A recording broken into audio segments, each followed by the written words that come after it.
elegance, beauty, and the sheer indomitable will to conquer and destroy. Wait, that's not. Oh, come on! Nah, there has to be a mistake. Nope. The T10's next for a review. Son of a bitch. The Type 10 Defender. A dedicated war elephant built by Lakon and designed to fight against the ever-rising Thargoid threat. To keep humanity safe and scared. Okay, yeah, I'm sorry, I can't be serious with this ship. I mean, seriously, look at it. There's a saying out there that you can't polish a turd, and while I seriously think Lakon thought they really could do it, and make it even cooler with extra external fuel tanks that literally do nothing.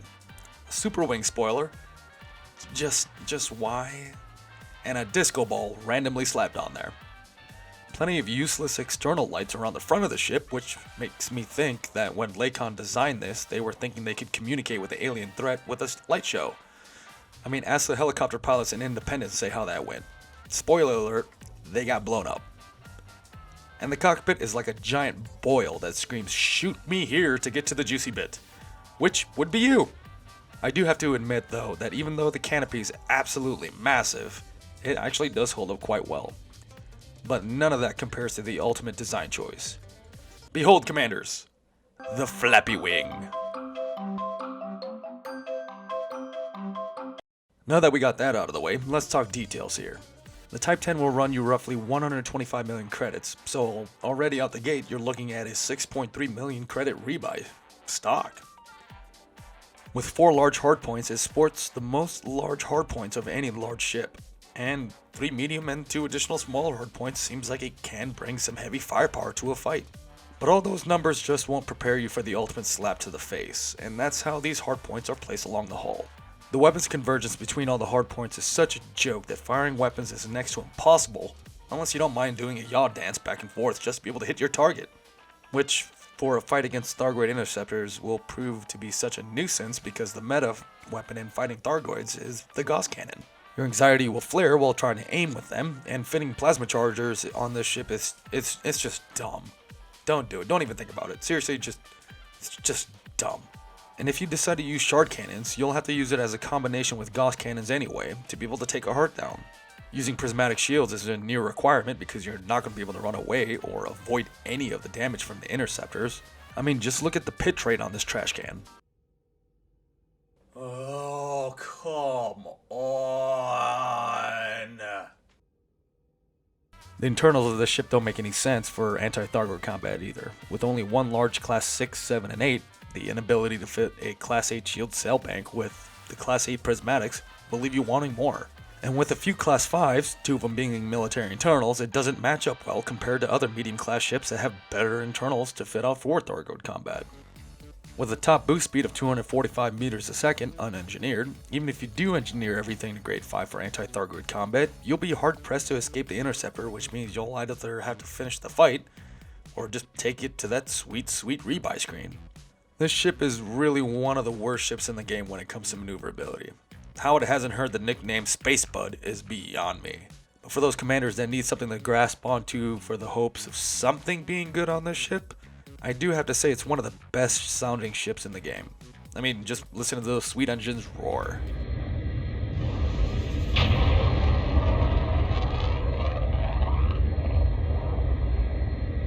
I even admit it makes the hair on the back of my neck stand up. But that's about all it has going for it. With all this trash talk, it's starting to seem like you can't use a ship that was narratively designed to fight Thargoids. And it's true, you can't. You can have an easy time taking on scouts, but all you need to take on scouts is turret multi-cannons. So really the conversation ends there. And taking on interceptors has been proven doable. Matter of fact, I once again joined Commander Sniperman in this endeavor, to take on a Thargoid Cyclops in his T10 to prove that in the hands of an experienced commander you can do something in it at least. And with my ability to make this look epic, still doesn't hide that it's a flying turd.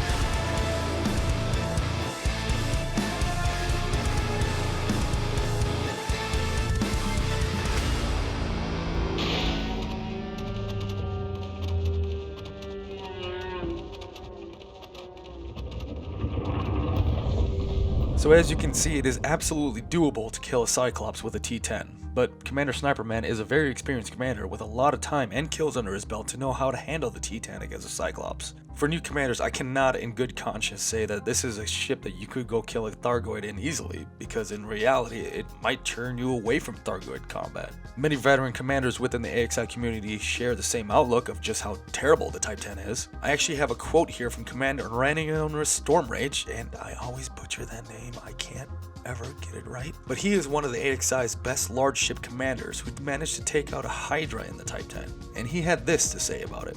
Now there are masochists out there that will just keep flying the Type 10, and if you have a burning desire to be amongst those ranks, then go ahead, don't let me discourage you. Just be prepared knowing that fighting Thargoids in a Type 10 is comparable to going into a sumo wrestling match with a dildo shoved up your ass. Now, that's all I got for you guys this week. I really do appreciate you guys joining me on this. This video was definitely a lot of fun to make. I really enjoyed this one, so if you guys want to see any other future content that I come out with, it does take me a little bit because I do have a family life, and especially with the world going in flames right now at the moment, it's been I still got work and everything that I need to focus on. But now if you guys liked what I made here and you guys want to look forward for the next video that I come down with, just go ahead and hit the subscribe button. I would greatly appreciate it, and I look forward to seeing you guys on the next one. So thank you all.